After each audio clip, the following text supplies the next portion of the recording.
안녕하세요. 한 주간도 우리 사랑하는 성도 여러분, 하나님의 은혜 안에서 잘 지내고 평안하게 보내셨으리라 믿습니다. 이번 주간도 우리 모두 하나님의 말씀 앞에 귀 기울이면서 하나님 앞에 더 가까이 다가가는 그런 시간이 되기를 바랍니다. 이제 사순절기가 이제 마무리되어 가고 이제 고난 주간을 보내면서 하나님의 은혜를 더 깊이 생각하는 시간들이 되시기를 바랍니다.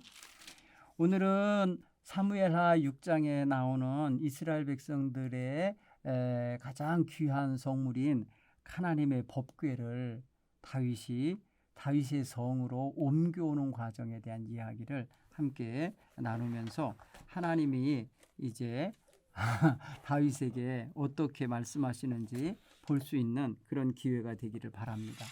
우리가 알다시피 하나님의 법궤는 이스라엘 백성에게서는 굉장히 상징적인 성물이잖아요.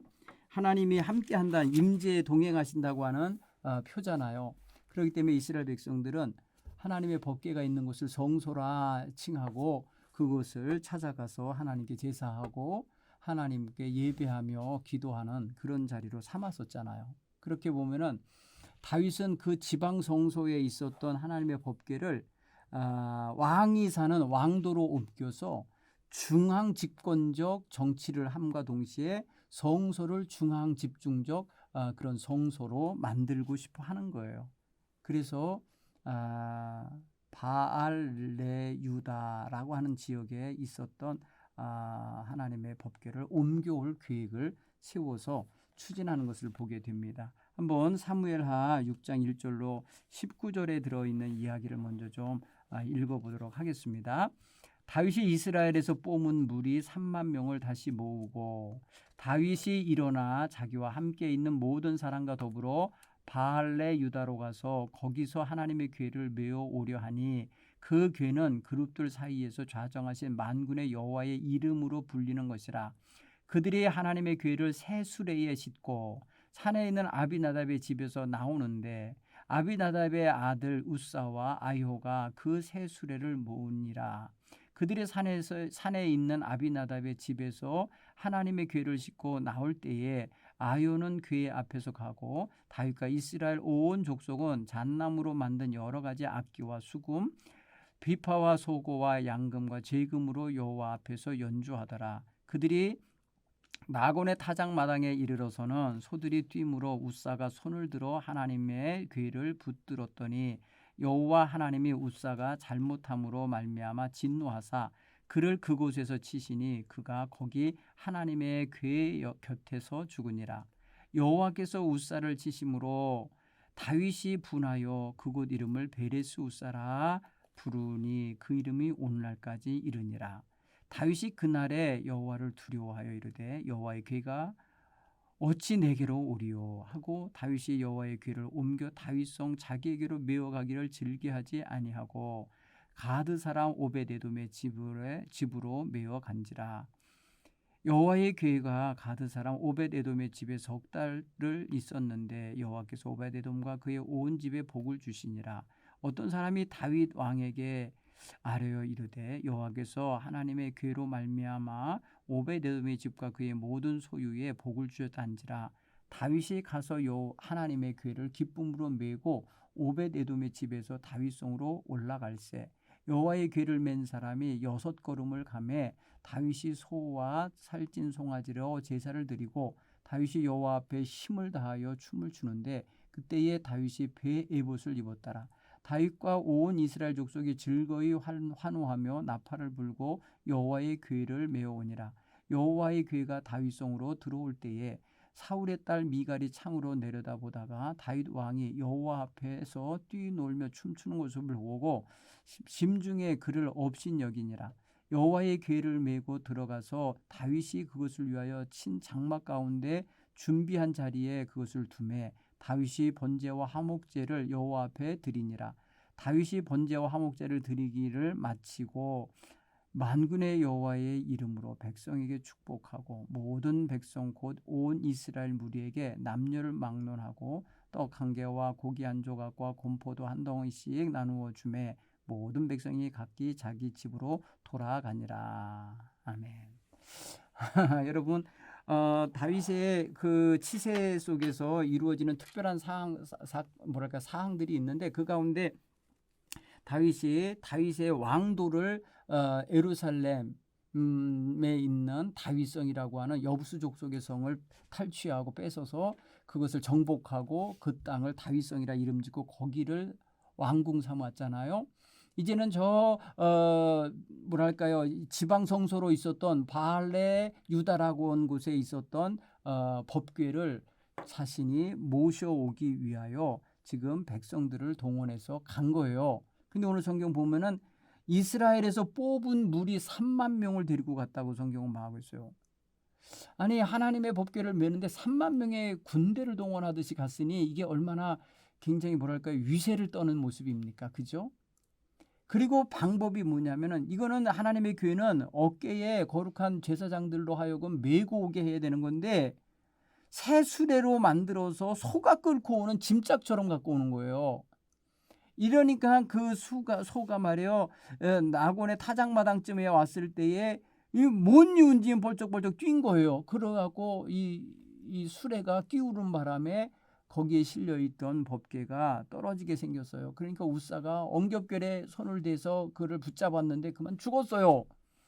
깔려 죽은 건지 아무튼 기절해 죽은 건지 아무튼 급사했어요. 급사. 이 일로 인하여 베레스 우사라 해갖고 정말 하나님이 우사를 쳤다라고 하면서 하나님의 진노가 임했다라고 생각을 해요.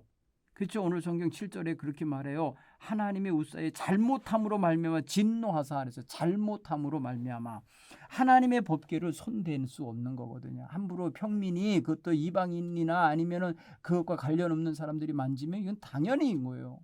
그렇죠. 이방인들이 그래서 하나님 법궤를 전리품으로 뺏어다가 지네들 신당에 갖다 놨을 때 큰 난리가 났잖아요.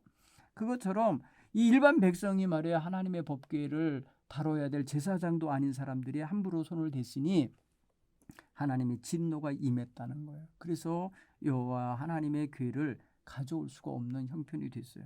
그때에 다윗이 우사를 치시는 것을 보고 다윗이 분하였다는 걸 성경을 표현해서 분하다. 여기서 분하다는 말은요, 여러분 분하면요 항상 뭐가 나오냐면 화가 나는 거잖아요. 화가 나면서 인상이 찌푸려지고 막 완색이 변하고 거친 행동을 하게 돼 있잖아요. 근데 다윗이 분한 마음을 받을 때 그 단어를 썼어요. 마치 카인이 아벨을 죽이려고 할 때에 가졌던 분한 마음, 그 마음 똑같은 단어예요. 하라라고 하는 단어예요. 히브리어로 하라, 굉장히 무서운 단어예요. 그거는. 근데 그 단어를 써서 그렇게 하나님의 뭐랄까요, 법궤가 이동할 수 없게 된 형편에 대하여 분노하는 걸 봐요. 그러면서 다윗의 마음속에 이 분과 함께 다가온 게 있어요. 여호와 하나님에 대한 두려움이 들어와요. 여호와 하나님을 두려워해요. 여러분, 이 두려워한다는 건 히브리어로 라라고 하는데 라라. 그러면 이건 굉장히 뭐랄까요? 떨리는 두려움인 거예요. 그냥 단지 뭐 공포나 아니면 어떤 무서운 짐승을 대할 때 오는 그런 두려움이 아니고 너무너무 거룩하고 너무너무 존귀하고 너무너무 크고 높으신 분 앞에서의 초라하게 자기가 약한 자인 걸 알고 떠는 그런 떨림이에요. 그러니까 어떤 상대적으로 세속에 물들어 사는 사람으로서 그렇게 하나님 앞에 떠는 게 당연한 거죠. 근데 특별히 여러분, 이 다윗이 갖는 이 두려움은요, 하나님이 진노하셨다라는 사실에서 오는 두려움이 더 커요. 여러분 생각해 보세요. 하나님이 진노하셨다 그러는데 그 앞에서 어떻게 편하게 대합니까? 어떻게 그 하나님의 진노하심 앞에서 태어날 수가 있겠습니까? 그가 보일 수 있는 것은 바로 두려워하는 모습을 보일 수밖에 없었던 거예요. 그러니까 하나님의 진노에 뭐랄까요, 어떻게 감당할 수 없는 그런 모습을 가지고 있다라는 걸 알 수 있어요. 근데 보면 하나님께서 하나님의 진노는요 폭발하는 진노였던 거예요. 히브리어는 페레츠라고 하는 단어인데요, 터져 나왔다, 깨뜨렸다, 아니면 파괴되었다, 폭발, 우리식으로 말하면 분노의 폭발, 이런 표현인데 굉장히 하나님이 기분이 안 좋으신 것 같아요. 기분이라고 보면 좀 감정이 상하신 거예요. 아니 하나님의 임재를 상징하는 이 법궤를 그래 소가 끄는 수레에다 싣고 짐짝처럼 가지고 가 하나님이 불편하신 것 같아요. 어깨에 메고 모시고 가야 되는 거잖아요. 원래 네 사람의 제사장이 양쪽 어깨에 메고 찬송하면서 거룩하게 경건하게 아주 거기에 법도에 맞춰서 가야 되는 건데 이 짐승의 발걸음에 맞춰서 짐승이 이끌어가는 수레에 싣고 가다니 그거는 격에 맞지 않는 하나님을 짐짝 취급한 결과가 된 거예요. 그래서 결국은 이동하던 걸 멈추고 근처에 있는 가드 사람 오베데돔의 집에 임시로 들여다 놓는데 임시로 들여놨더니 3개월 동안 그 집에 복이 임했다. 그러니까 하나님의 진노가 풀렸구나 싶어갖고 다윗이 기쁜 마음으로 가서 이번에는 싣고 오는 게 아니라 메고 옵니다. 하나님의 법궤를 정말 메고 여러분 역대상 16장인가에 가서 읽어보시면은 그때 레위인들 제사장들 동원해서 가서 정식으로 메고 오는 것을 볼 수가 있어요. 이 본문에서는 굉장히 간략하게 써놨지만은 사건 중심으로 써놨지만은 그렇게 돼 있어요. 그리고 그날 메고서 6걸음으로 옮겼을 때에 하나님의 진노가 임하지 않자 그는 소와 살찐 송아지를 잡아서 하나님께 제물로 드리고 제사를 드렸어요. 그리고 춤을 추면서 다윗성으로 하나님의 법궤를 모시고 들어와요. 얼마나 즐겁고 환호했는지요. 그가 사람들 앞에서 바지가 벗어져 내릴 만큼 좋아했다고 성경은 표현하는 걸 볼 때에 다윗이 그런 면에 있어서 정말 어떻게 보면은 어린 나이 같이 하나님 앞에 뛰어노는 그런 모습을 보이는 기쁨을 표현하는 게 나와요. 근데 그것을 내려다보고 있었던 창문가로 내려보던 사울의 딸 미갈이 속으로 업신여겼다는 거예요. 하나님 앞에 하나님의 법궤를 모셔오면서 이렇게 행복해하고 즐거워하는 다윗을 업신여겼다. 뭐는 거예요? 깔보고 무시하고 멸시했다는 뜻 아닙니까? 이 사실을 나중에 알고 났을 때에 다윗이 그를 축복하기는커녕 그에 대하여 굉장히 안 좋은 표현으로 씁니다. 다윗이 미갈에게 이르되 이는 여호와 앞에서 한 것이니라. 내가 춤추고 뛰어노른 건 하나님 앞에 한 거지 내가 사람 앞에 한 게 아니다. 그가 내 아버지와 그의 온 집을 버리시고 나를 택하사 나를 여호와 백성 이스라엘의 주권자로 삼으셨으니 내가 여호와 앞에서 뛰놀리라. 내가 이보다 더 낮아지는 일이 있어도 나는 스스로 천하게 보일지라도 내가 말한 거 그렇게 내가 계집종에게 그렇게 무시당할 존재가 아니라 내가 높임 받으리라 이렇게 말하면서 사울의 딸 미갈을 죽는 날까지 함께 부인으로서 대하지 않은 것 같아요. 자식이 없는 여인이 되게 만들어요. 자, 이런 걸 보면은 다윗의 이게 법궤 옮기는 작업이 어떻게 보면 조금 이제 정치적인 면도 있을 거예요. 제가 이제 성경은 여기 표현하지 않았지만 느껴지는 게 있어요. 지방에 있는 백성들이 지방 성소로 자꾸 드나들다 보면 백성들의 마음이 지방으로 흐트러질 거 아니에요. 그러니까 왕이 되어서 온 나라를 통솔해야 되는데 이스라엘 백성이 절기 때마다 모일 곳이 왕도였으면 좋겠는 거예요. 그래서 왕이 있는 곳에 하나님이 계시고 하나님이 참된 왕이시니까 하나님이 거기서 경배받기 원하셔서 그가 다윗성으로 하나님의 법궤를 옮겨왔을 수도 있어요. 좋은 의도에서.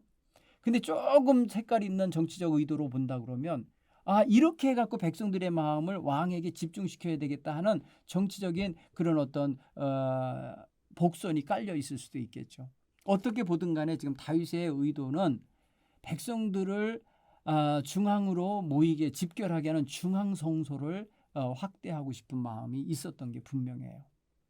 그가 하나님의 법궤를 이용해서 무슨 백성들을 이렇게 이끌려고 하는 그런 차원에서 이용하려고 한 게 아니었다는 걸 나중에 그가 나단 선지자를 통하여 성전 짓고 싶은 마음을 표현하는 걸 보면은 그런 걸 알 수 있어요.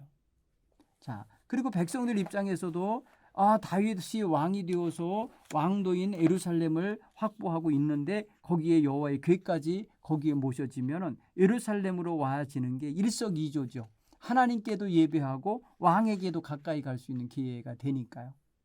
그런 면에서 중앙 성소가 되는 예루살렘, 왕권의 중심지가 되는 예루살렘 이렇게 두 가지 의미가 겹쳐지게 되는 그러한 역사를 만들어내게 된 겁니다.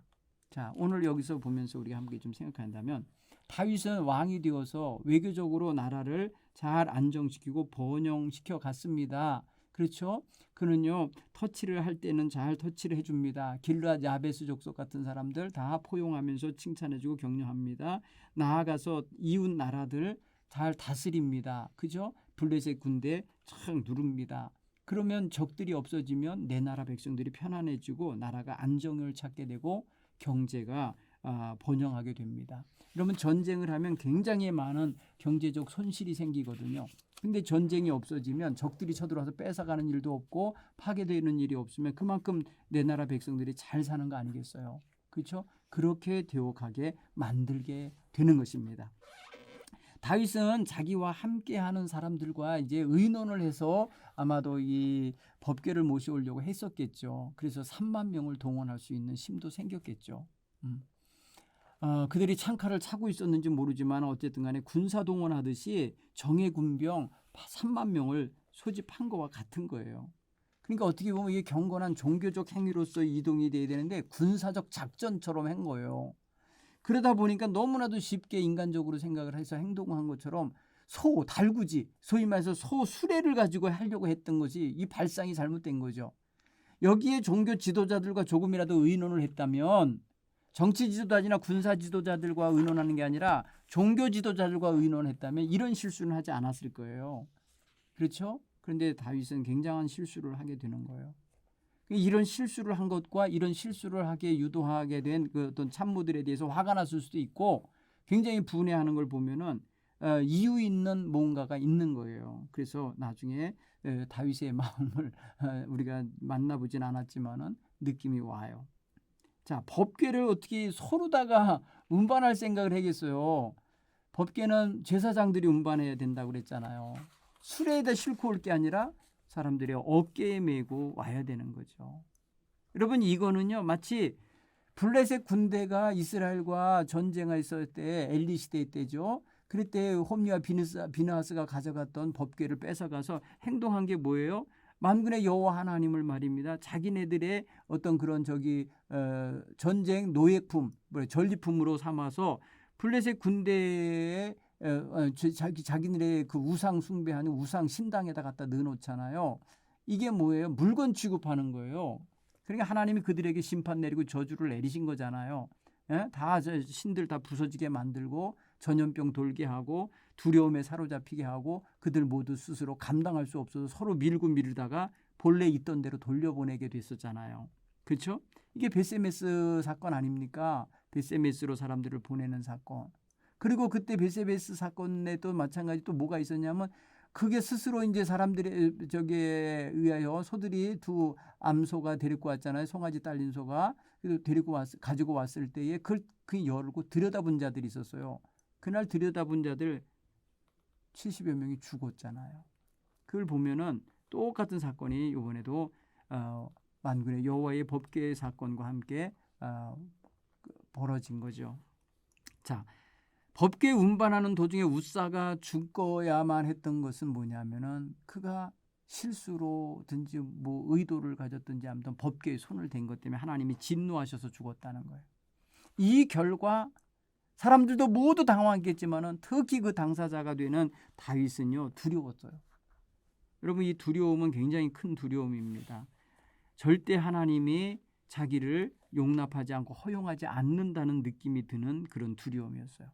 어디 감히 나의 법궤를 가져가냐 뭐 이런 느낌이 들었을 거예요. 그러니까 그가 두려워하여 뭐라냐면 여호와의 궤가 어찌 내게로 오리요 어찌 내게 오리요 이렇게 탄식을 하는 걸 보면은 참으로 그 두려움의 배경을 느낄 수가 있죠.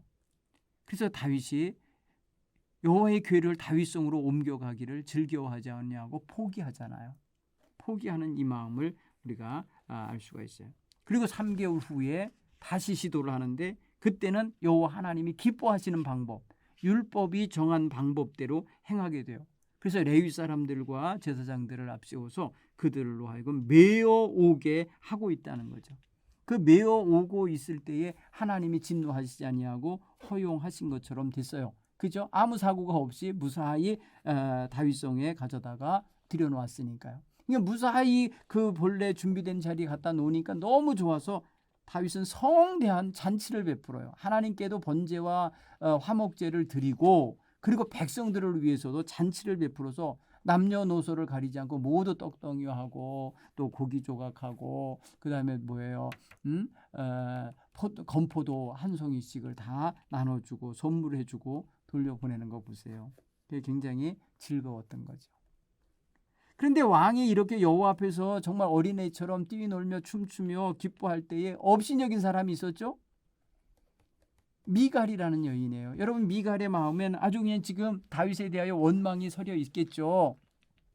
시집 잘 가서 잘 살고 있는데 강제로 말이야 이혼시키고 나를 끌어오더니 말이야 이렇게 둔다고 할 수도 있고 정말 여인으로서 남편을 뺏김 당하고 잃어버림 당했을 때 얼마나 속상하겠어요. 물론 정혼한 사이였었잖아요. 다윗과 미갈이.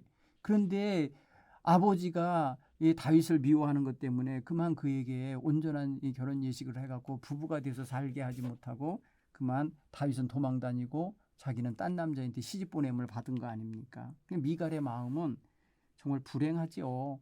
아버지에 의해서 그렇게 됐을 테니까. 그런데 지금 사실 말이에요. 굉장히 한 여인으로서 불편한 마음을 품고 다윗을 바라볼 때에 저게 뭐 하는 짓이야? 뭐 이렇게 느꼈겠지.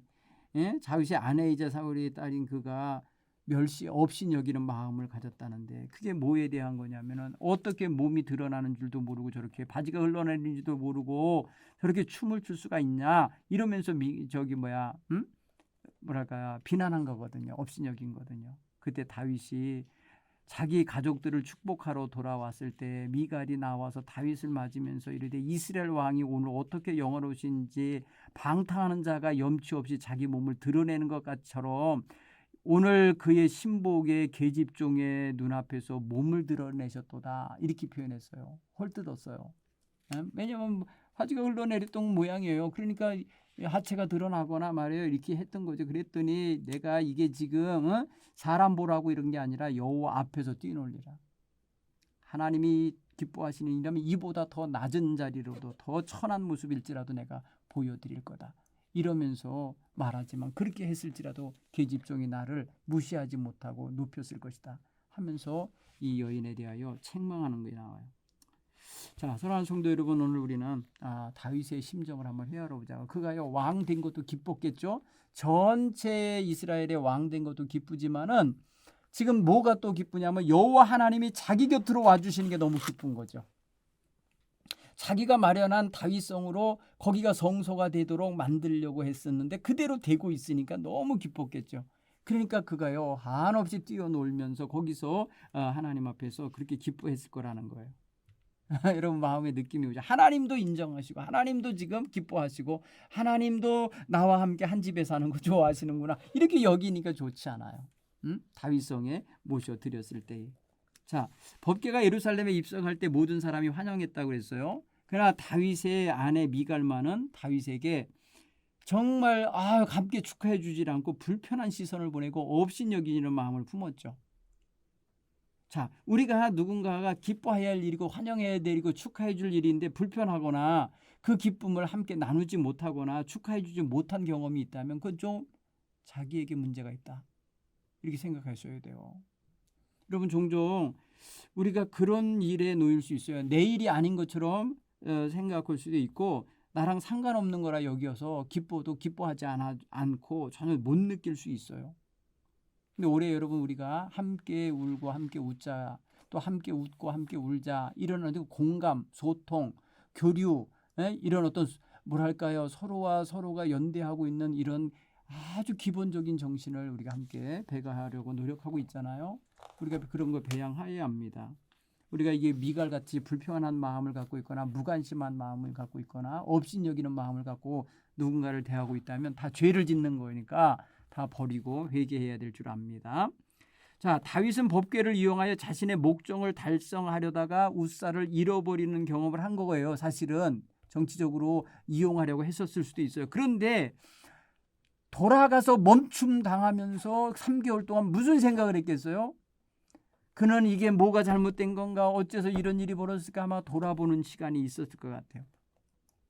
결국은 내가 하나님 앞에 커다란 실수를 했구나. 이렇게 하나님 복귀는 이렇게 옮기는 게 아닌데 하면서 방법을 그때서야 제대로 찾았을 거예요. 그러면 신앙 회복이 되는 거고 그것을 위해서 자기 자신이 지난번에 잘못했습니다라는 회개도 있었을 거라는 생각이 들어요. 자, 오늘 우리는 하나님 앞에서 우리의 직분이나 우리에게 주어진 신앙적인 어떤 요소를 가지고 이용하거나 그걸 가지고 이득을 취하려고 하는 행동을 하면 안 되겠다. 특별히 우리 인간관계를 이용해서 장사를 하거나 이용해서 어떤 물건을 팔으려고 하거나 이러면 안 돼요. 가끔 저에게 어떤 대학교에 무슨 환경 무슨 과 무슨 의료과 무슨 이런 데서 판촉물을 만들었다고 그러면서 교회에 와서 광고 좀 하게 해주세요 이러더라고요. 절대 저는 용납을 안 하죠. 교인들을 이용해서 자기네들 물건 팔려고 하는 태도를 보이는 거 절대 안 해요. 그다음에 어느 무슨 전도 단체가 말이야 전도 교육으로 세미나 한다고 그러면서 거기에 꼭 끼어서 무슨 상조회니 무슨 물건 파는 사람들을 끼어 갖고 데리고 와서 교회를 이용하는 자들이 많아요. 그래서 그런 이들도 걸러내야만 하는 걸 제가 경험하고 있는데 오늘날 교회를 이용하고 하나님을 이용해서 자기의 이득을 취하려고 하는 사람들이 많아요. 여러분 이런 거 경계하셔야 돼요. 또 특별히 선교철만 되면 교회에 찾아오는 정치인들 그저 어떠한 무슨 물건이나 어떠한 사업을 위해서 교회에 등록해서 아주 교인들과의 인간관계를 확장해가는 사람 이런 사람들 많거든요. 하나님을 이용하면 안 된다. 하나님의 신앙 공동체를 그렇게 자기 이익과 목적 성취에 이용하면 안 된다는 걸 우리는 꼭 아셔야 될 줄 믿습니다. 또한 다윗이 하나님에 대한 두려움을 인식했잖아요. 이건 굉장히 중요한 일이라 생각합니다. 우리의 삶 속에서 때로는 하나님을 인식하고 두려워하는 시간을 갖는다는 게 우리로 하여금 깨어있게 만드는 일이 됩니다. 그래서 제가 영성 세미나를 이제 영상 세미나에 참여하고 있는데 요새 이제 저를 가르쳐주고 이제 인도하고 있는 그런 목사님 또 제 신앙 동료가 15분마다 강의를 할 때 종을 쳐요. 이렇게 땡땡땡 종을 쳐요. 종을 치면은 깜짝 놀래죠. 강의를 듣다 말고 그러면 강의를 딱 중단해요. 그분도 자기가 강의를 하다가 15분이 지났는지 어찌 몰라요. 그런데 15분마다 알람을 해갖고 그런지 땅땅 종을 치니까 딱 정지합니다. 무슨 사인으로 인식하라고 말씀하시냐면 지금 하나님이 우리 사이에 계십니다. 이 수업 속에 계십니다. 지금 우리의 삶의 현장을 보고 계십니다. 라는 걸 인식하라는 그런 사인을 해서 잠시 멈춰요. 10초, 20초 이렇게 멈춰서 하나님 오십시오. 여기 계시군요. 이렇게 인식하게 해요. 여러분 우리가 인생 살면서 하나님 두려운 줄 아는 거 인식하는 시간이 얼마나 있어요. 제가 그걸 보면서요. 그 공부를 하면서 경험을 해봤는데 15분 동안 강의에 집중해서 이렇게 듣다 보고 글 읽다 보니까 하나님을 잊어버리고 있더라니까요. 제가. 하나님을 인식하지 않고 있더라고요. 하나님이란 단어는 읽고 있는데 하나님이 여기 계시다는 걸 잊어버리고 있더라니까요. 여러분 우리가 신앙생활을 하고 예배를 드리고 교회에 나와서 뭘 하는데도 역시 하나님이 나와 여기 지금 함께 계시다라는 걸 잊어버리고 언행을 펼칠 때가 있다는 것을 알았어요. 깜짝 놀랐어요. 여러분 하나님에 대하여 인식하셔야 돼요. 다윗은요 이 사건 우사의 사건을 통해서 하나님에 대한 인식을 분명하게 갖는 계기가 된 거라고 봐요. 네. 오늘 저와 여러분이 한번 우리 인생 살아가는 동안에 우리 하나님과의 관계를 잘 좀 인식하시고 그 하나님 앞에서 내가 인도함을 받고 있구나. 내가 지금 하루하루 하나님이 살게 하셔서 사는 거구나. 이거를 깨닫고 살아가는 이런 귀한 신앙의 실력자들이 되시기를 간절히 축복합니다. 감사합니다. 우리 다음 주에 계속해서 성경을 읽도록 하겠습니다. 다음 주에 뵙겠습니다.